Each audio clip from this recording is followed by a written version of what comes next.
para masiguro na hindi maantala at tuloy-tuloy pa rin ang pag-deliver sa mga produkto ng mga magsasaka at mangingisda, ipinatupad ang temporaryong pagtanggal ng toll fees para sa mga trucks na nagbibiyahe sa agri-fishery products. Special Food Lane Application binuksan si PIASLU intern Renalyn Tahon para sa report.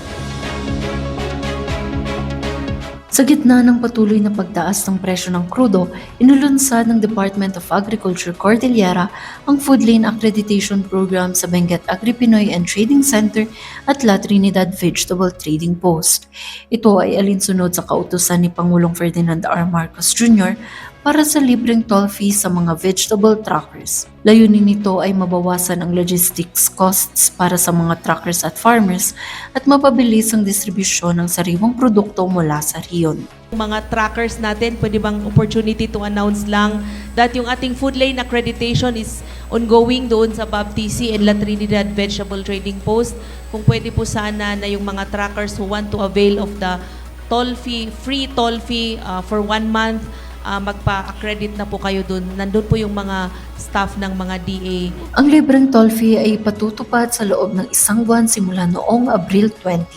Ito ay direktang tulong lalo na sa mataas na gastusin sa gasolina at transportasyon. Malaking tulong to sa amin lalo na kung makalilibre talaga kami ng 1 buwan para minus gastos din kay boss. Malaking bagay yan kasi para makabawas sa gastusin ng operator para sa amin din na nagbibiyahe. At dito, malaking minus na sa amin yan kasi sa mahal ng krudo pa.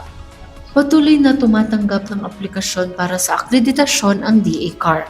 Samantala, hinihikayat ang mga magsasakang hindi makabenta ng kanilang mga produktong gulay na makipag-ugnayan sa DA-CAR Agribusiness and Marketing Assistance Division para matulungan sila sa pagbenta sa kanilang mga produkto sa ilalim ng kadiwa ng Pangulo Program ng gobyerno.